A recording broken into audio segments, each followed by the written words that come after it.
So I read the next 20 pages of the Outliers by Malcolm Gladwell, and it's getting really good now.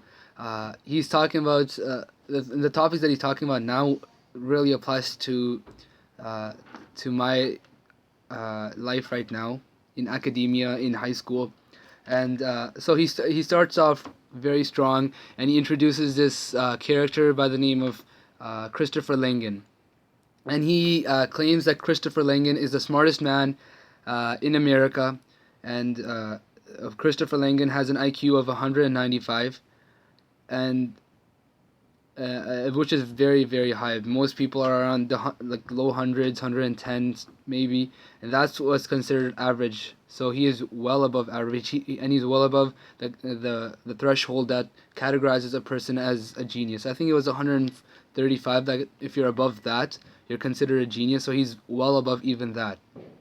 So what he's trying to argue in these few pages is that IQ, or intelligence as academia deems it, is not what success is based on, which is counter to common belief. Most people think that if you're a smart person, if you're doing well in math and science and English, that means you will be very successful, and that's what silently has been shoved even down my throat from a very young age.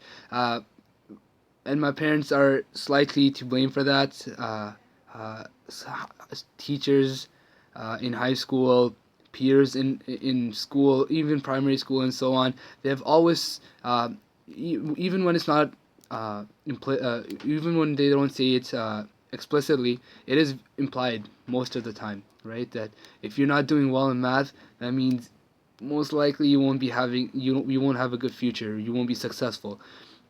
So success in our society is very often linked to a person's ability, their intellectual capacity, more often than not. And this is exactly what Malcolm Gladwell says is not the case. It's not just intellect, and he gives this example of Christopher Langan, who is a genius, well documented genius. He wrote so many IQ tests, and he destroyed all of the test results and everything. People couldn't understand how he could be so smart, and then he then goes on to say that by almost any standards, by any person's standards, Christopher Langan is not a successful person. He lives on a farm. He's by himself.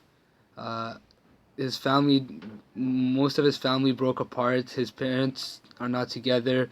He had a very troubled childhood, where his father would abuse him, and Langan argued that this is one of the reasons which led to him not being successful, which then gave like a twofold argument that he gave in just these two chapters in this chapter, where he said that it's not uh, intellect, for example, that leads to a person's success, but it's the opportunities he's given as a child. So Langan was not given those opportunities. He had a very troubled childhood, and he argued that this is the reason that despite his intelligence, that today he is not a successful person. Beside being on a game show, One versus 100, uh, which is like a spin-off of Who Wants to Be a Millionaire, where people answer questions and they win money. Except for that, Christopher Langan hasn't really done anything uh, that will put him down in people's memories, right? He is such an intelligent person, yet he is not successful. And because of that, Gladwell argues that and intelligence might help a person be successful, but it's not. Success isn't dependent on intelligence, and this is a very important thing, I believe, that important argument that he makes, especially in our time, where academia is boosted to a level which it truly does not deserve, which it truly wasn't even meant for. Academia is, in modern system of education, is just one pathway that leads to one type of success. If a person wants to be a scientist or an astronaut, he has to go through this system. But that's just one possible career. It doesn't mean that this person, but someone who's doing well in high school, doing well in math, doing well in science, is going to be more successful than another person. There's so many other factors, and that's exactly what Gladwell is arguing that it's not just intelligence. Raw intelligence doesn't take you anywhere unless and until you have the other factors. And one of the factors that he argues in this chapter is opportunity.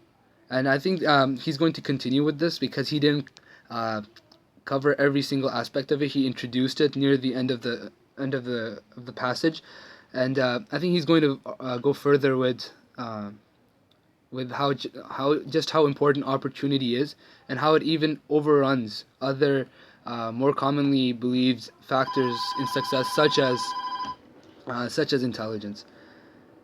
And one of the things uh, that really got to me was how Langan didn't even go to college. Christopher Langan, he is uh, he is a recognized genius, yet he couldn't even go to college, and that just goes to show how how intelligence and IQ and doing well in school is. Even though all of that is important, I agree, and people should do well in high school, and they should try, and not just high school, but middle school, primary school, post-secondary, so on, academia in general. People should try their best, work hard, get a good education. All of that's important, but it's often pushed to a level which it doesn't deserve, and education becomes the our understanding of education becomes the end all and be all of being successful. If a person has a master's degree in whatever, he is more successful than someone else who didn't even go to college or university, even though that's not how it is. And that's exactly what Gladwell argues. And so forth. I really like the arguments that Gladwell is bringing forward, and I hope that he continues with these sort of arguments.